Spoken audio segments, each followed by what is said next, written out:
Back on, Gertie Rude, back again, a Tuesday mood. Well, here we are, it's Tuesday, it's a beautiful sunny day in Sussex. Hope wherever you are, you're having a nice pre-Easter holiday or whatever's happening in your world. I hope it's nice. So we're going to jump in and do this two-tier justice at its very worst because it's winding me up. And it's got one of my favourite guys on here. On the right, Mr. Ben Habib. So let's jump in and see what Sir Keir Starmer's been up to lately. Is the big story of the day. It's been building in momentum for some time, but certainly over the weekend I think it began to reach crisis point. We're talking about Lucy Connelly. Lucy Connelly was one of the many people who I believe... Yeah, this is that lady that was put... Oh, he's going to tell you in a minute. After the Southport massacre last year. We've received unjustly harsh, disproportionate sentences in the wake of the Southport riots, the summer riots. Lucy posted something, that I wouldn't condone, I wouldn't approve of. It was about mass deportation and setting fire to asylum seekers' hotels. She did that in her middle-class house on her keyboard, put that out. And for that... Yeah, but I mean, it was an emotive time, wasn't it? If you remember, last August was really very hot in Britain. And it was, I think it was the first week of or maybe the first actual whole week of the summer holidays, because the kids had broken up sort of half the week before. And this was the first day of the first full week of holiday, of the summer holidays. And this kicked off in Southport when a young man did what he did, which I'm not going to go into because I don't want to end up with Dear Lucy now, do I, darlings? So you have to be very careful what you say. So everything was quite high dudgeon at the time. It was the heat and also the crime itself, and people went onto the streets and protested for whatever reason. But just before this, there'd been some sort of protest where I think the social services had tried to take away or remove some children from the house of some, let's say, ethnic people. And the whole of the neighbourhood of fellow ethnic people sort of went out onto the streets to prevent the children being taken. I don't really know what happened, really. That went a bit quiet. And then this happened directly after it, and then all the British people went out. I mean, I don't mean British like that. They're all British. I mean, indigenous British people. And dear old Lucy sat at home in the heat, said something very salty. Take the treacherous government politicians will feel physically sick knowing what these families will now have to endure. Yeah, because this lady lost a child. She lost a child herself. So straight away, in that emotive atmosphere, she was taken back to that time, which wasn't so long ago, that she had lost a child herself. She was, and will remain for the rest of her life, a grieving mother, grieving for her own child.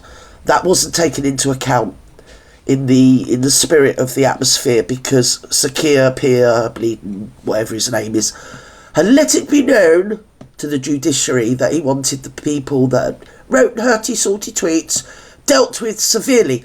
And to that end, he actually emptied the prisons of lots of rapists and drug dealers so he could make room for them. So that is the backdrop to the story. Incredible, 31 months in jail. That's 2 years and 7 good character, months. not a criminal. Now that is extraordinary. I mean, yeah, as I say, no one is condoning what she said. It's a horrible thing that she said. But in the end, is that worth 2 years? You see, her fault was posting it publicly. Because you can't police what people say in their own homes to each other, or what people think in their heads. Although, no doubt, give Sir Keir Starmer time, he'd be doing that.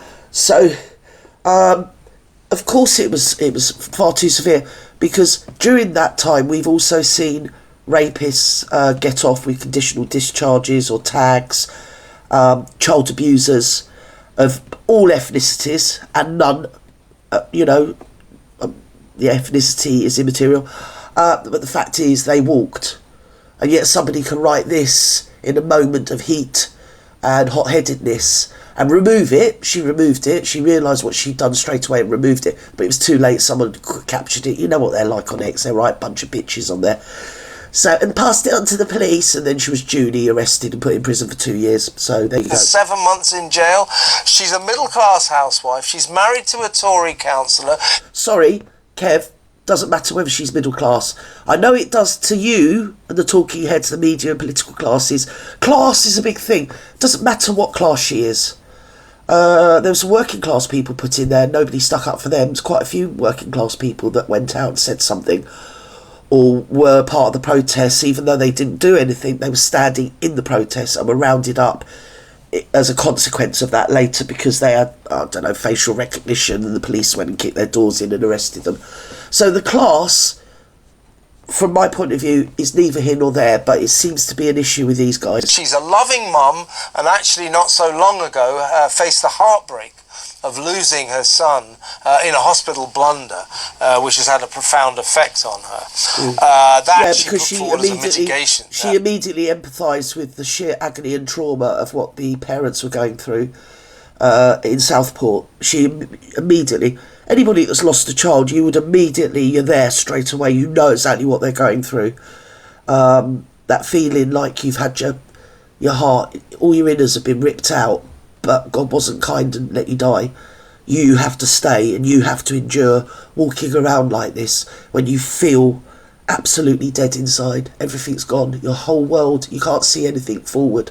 You dare not look back because it's too painful. And you can't look forward either, because what is there to look forward to? You've lost your child. Against her harsh sentence, nobody listened. Now, after Alison Pearson, my friend and colleague, columnist in the Daily Telegraph, she got involved because she was pulled for hurting words. But the whole of the media class went behind Alison Pearson, and the police dropped the charges. They just dropped the case because they went round to her house one morning, and she was a journalist. I'll have you know, for the Mail or something. I think it's the Mail. I don't know. I don't care. I don't read the papers. But so yeah, I mean, it was right that they dropped the charges because she said something. I don't know if she said it online or in her column. Not quite sure what happened there. But anyway, they went round and tried to arrest her one morning. I think it was when she was going to the War Memorial for the Poppy Day.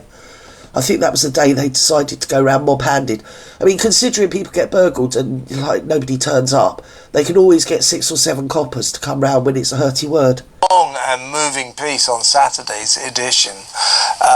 Suella Braverman's come in, Liz Truss has come in, Richard Tice from the Reform UK Party, top Tories, top Reform people, more and more politicians coming in and saying... Old Spice didn't say much at the time though, did he? Don't condone what she did, but this is wrong.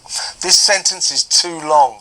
She's been begging to come out, even on a temporary leave, to see her 12-year-old daughter. I mean, if class was an issue, as they keep saying she was middle class, why didn't they just fine her? Because that would have been quite, you'd always get somebody in their pocket, really, can't you? You know, more than any other thing, it's in the pocket. Who apparently is having trouble at school. As you can imagine, she's probably rather upset that her mother's in prison. Yeah. She's begged to come out, they won't let her. Her daughter has lived through losing her brother. And now she's lost her mum, so of course it's her daughter that's suffering through all of this. And none of it should have happened, none of it. She's also begging for a proper appeal against the longevity of this sentence. No one will listen to her. Isn't she the carer? Is she the one that's the carer for her husband or something? Was she the one that her husband's a counsellor?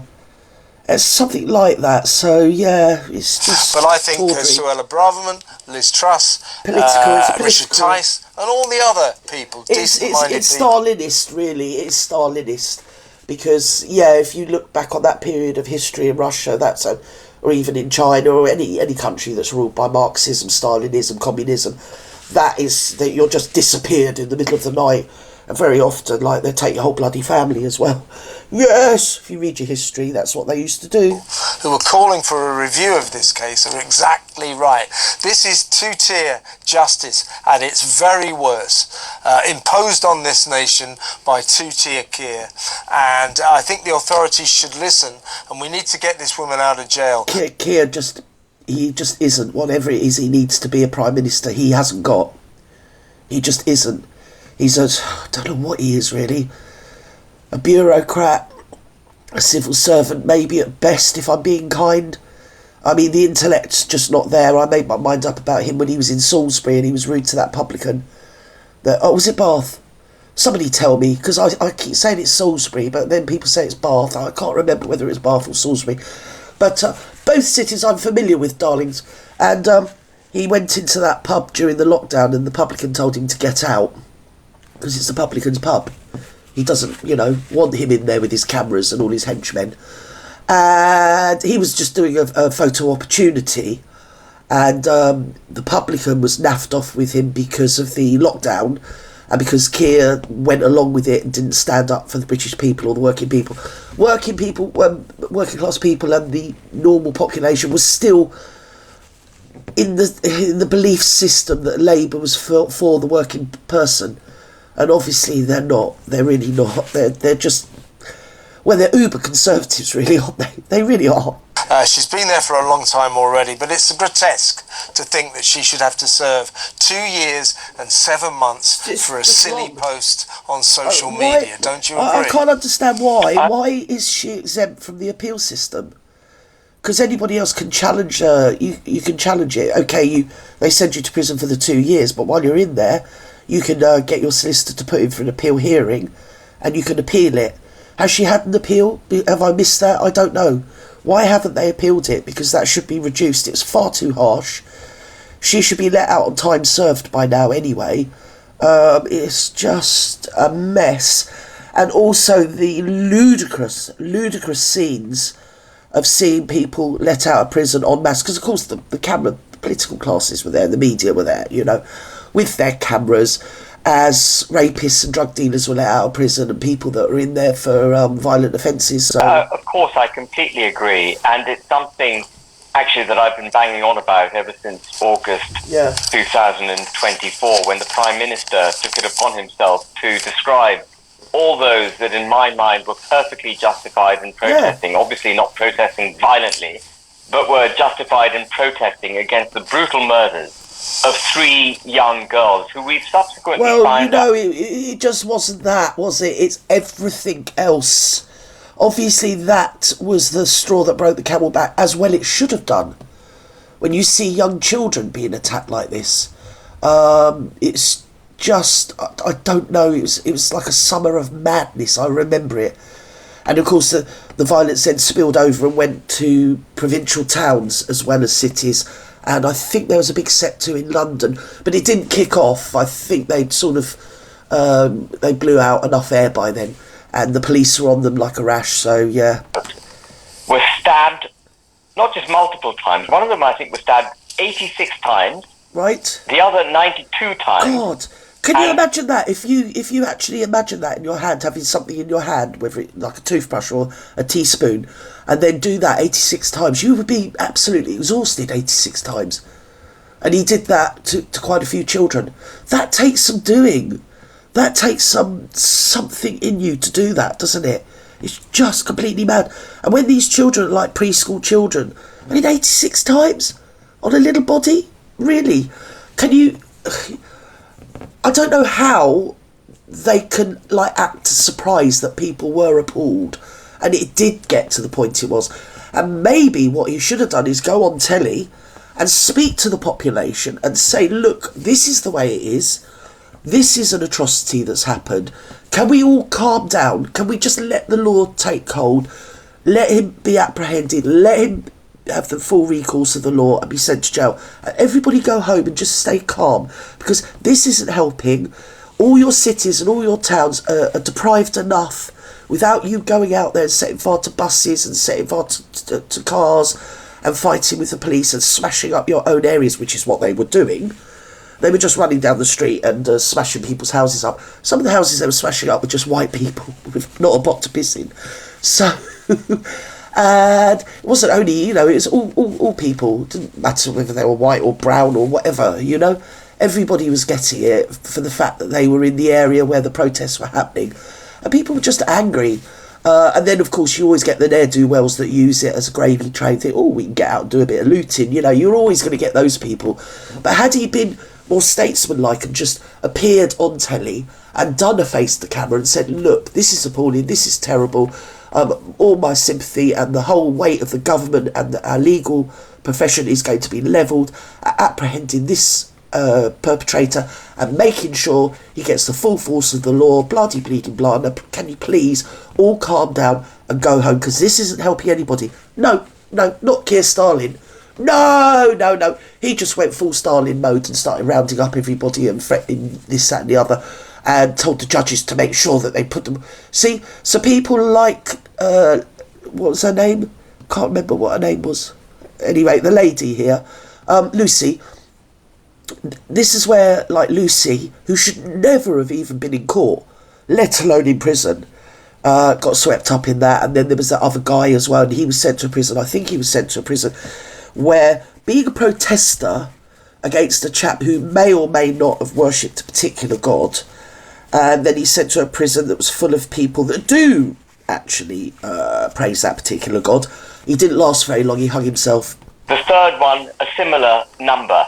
And the one that was stabbed 86 times, he only stopped stabbing her because he attempted to then remove her head. Yeah, it's a bit this graphic. Was Axel Rudacabana. And the protests to which we're referring and where Lucy Connelly made her comments were in... Did we ever find out why he did it? Is there a why? Are we allowed to ask why? Did anybody ask why? Did the court case find out why he did it? Or was he just charged, and did he go guilty? Because I can't remember. I know he's in prison. I think he's in the same prison as Tommy Robinson, isn't he? Not sure. Something like that. And it's just as well with not America, really, because if he was in America, he'd be on death row, wouldn't he? He would. Let's have it right, he would. When the nation heard of the brutal killings of these 3 children, it knew something wasn't right.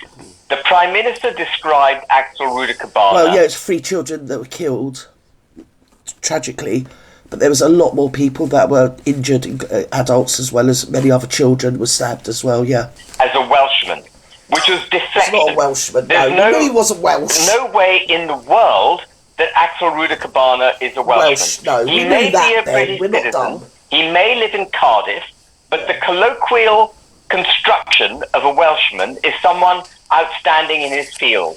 And that's the image that the Prime Minister wished to convey. He wished to deflect from the reality of the fact that this was a second generation that's kind of how it went down. That's kind of how it went down. Yeah, that's basically it. Well, there was another woman that went out with ice pops to give to the policeman and ended up getting herself arrested. I think she went to prison as well. So, yeah, it was a hot mess. And it was a hot atmosphere. It was very febrile, and the police, they all have to wear all their uniforms, and it must have been about 100 degrees or edging that way, especially inland, so... And attacked 3 white, underage... Well, it doesn't matter whether they were white or not. People, legitimately. They were children. Children, infants. And he tried to behead one of them. Lucy Connelly did not have to give any mitigating circumstances for her behaviour. She was angry. And in a moment of anger, like lots of human beings, she posted something which she subsequently regretted. Right. She said things that she subsequently regretted. Right. We've all been there in a moment of anger. Yeah. She deleted it an hour later. And yet, the criminal justice system, which the Prime Minister directed to arrest people like Lucy Connelly. Yeah, but I think Starmer, because he is ineffectual and he's a very weak man, so his knee-jerk reaction to that was to behave atypical of a weak man and overcompensate by being Johnny Big Balls. Do you get me? I will not have this, and you will have the full force of the law, and I told the judiciary, blah, blah, blah, blah, and he just called it wrong. Because he's weak and ineffectual and not in any way the right person to hold the position he does. That's my opinion. I think I'm entitled to it. I'll probably get my back door bashed in later on and you'll hear that I'm in Belmarsh. There you go. There you go. To his order. And I think, actually, Kevin, if you look, there are 71 or 72 people who were arrested for what they said and not what they did in the aftermath of those protests. Yeah, but then conversely, he let out, I think it was 1,400 criminals that early released them so he could make way for because the prisons are heaving. The prisons are absolutely, you got prisons that are only originally built to hold sort of 500-600 people, and they've got like 1,000 squashed in there. And again, in the heat of summer, that takes some doing. That's a lot of tinderbox and potential conflict in prisons alone. So, yeah, again, it was his lack of intellect, his lack of willpower, his lack of calling it right. I mean, you know, it's nothing worse than a weak man trying to pretend he's strong. You know, it's just... All serving criminal sentences, with the exception of one individual, Peter Lynch, who was sentenced for 2 years and 8 months and hanged himself in prison a couple of months later because he couldn't take the... Well, yeah, because he was in a prison with people that absolutely hated him because he was white. And he was in prison for holding a board. He didn't actually do or say anything. He just held a board. He was standing there in the protest. But he's the sort of guy that probably would have held that board at many a protest. I don't know what the board said. Some load of hooky, you know what they're like. Something about the New World Order and blah-de-bleeding blah. I mean, you know, we live in a free democracy. If he wants to stand and hold a board going on about the World Economic Forum and global this, that and the bleeding other, let him do it. Majority of the protesters there weren't like stopping to read his board, and it wasn't changing their lives, and he wasn't offending anybody by holding the board. He's just a little bit eccentric, if anything, I would have said. But yeah, so he was swept up and put in prison, and he offed himself.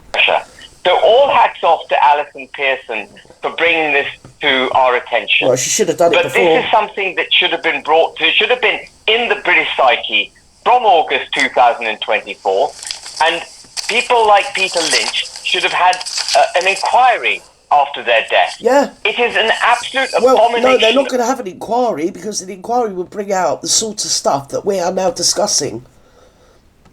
He shouldn't have been in there to start with. It wasn't an imprisonable offence. It was only an imprisonable because a very weak man had called upon the judiciary and gaslit the public to try and make out he was strong, but he called it wrong. And of course what happened was then you got the other ethnic people. I'm not going to say the religion, but we all know what religion I'm talking about. They all started to galvanise and started sabre rattling.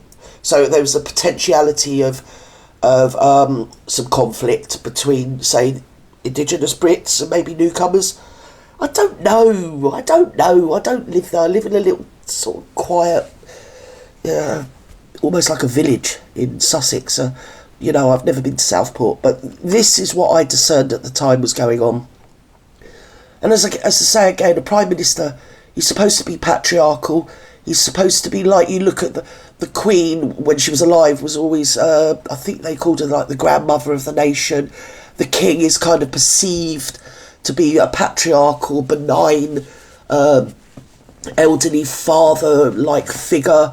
And it's almost the same with the Prime Minister. You expect him to be patriarchal and to be statesman-like, to sort of calm things down, not ratchet them up. Or what he did, he calmed them down by bringing a jackboot down, but on the wrong people, if that makes sense. Of British justice, that we've got 72 odd people in jail, in prison, because of what they said, not because of what they did. Particularly in the aftermath. And then when he's called out by Musk and Trump at the White House, he said, oh no, he said we got freedom of speech in our country, in Britain, bloody blah. Well, yeah, we have, apart from when you stopped it. You see? That's the thing. A brutal killing, which was deflected by the Prime Minister. And I know we're going to talk about Lindsay Hoyle. Lindsay Hoyle got up in Parliament, and I'm going to bring this up again when we talk about it. But he got up in Parliament and he shut up the MPs and he said, you mustn't talk about the killing. You mustn't talk about the killings for fear of compromising the case. Right. But what he effectively did... But you got parliamentary privilege anyway. In Parliament, you can stand up and admit to a crime, and under parliamentary privilege, nothing will come of it. They can't prosecute you for the crime if you've admitted to it under parliamentary privilege, under the privilege of being an MP and allowed in Parliament. That is what parliamentary privilege is. You can stand up and say anything. You can speak your mind. Parliament, it comes from the Latin, or is it Gaul, like old Norman, when we were invaded by the Normans, because it was William the Conqueror that started the Parliament. Pretty sure it was him. Anyway, and parley meant, it means to talk your mind. Parliament. to speak your mind. So that is the one place in Britain that you can get up. And as I say, it's a parliamentary privilege. You can get up and ask or offload or expound or opine. And the law won't touch you because that's your privilege. That's one good thing of being an MP. But Lindsay Jackboot Hoyle said, no, you're not allowed to have parliament. You can't speak your mind at the moment, even though it's called a parliament. No, you've got to stay stood because Keir Starmer said. Stop parliamentarians from challenging the Prime Minister, Yvette Cooper, the Home Secretary, and Merseyside Police, who should have been challenged, and the challenging of which would not have compromised the case against Axel Ruder-Cabana one iota. Because what we saw in the aftermath of the killing of those infants in Southport was a miscarriage of justice at the hands of our Prime Minister. See, the prosecution system nowadays, it seems to just be if either the victim or the offender are known to the public or in some way have a purpose to play politically or within the media, so they can hold you up as an example, then they will prosecute. But the everyday person, they just don't bother. You can be bullied to death and they don't care. They literally don't care. But then you can write one little thing because of the atmosphere, the febrile political atmosphere at the time, and what the Prime Minister had said.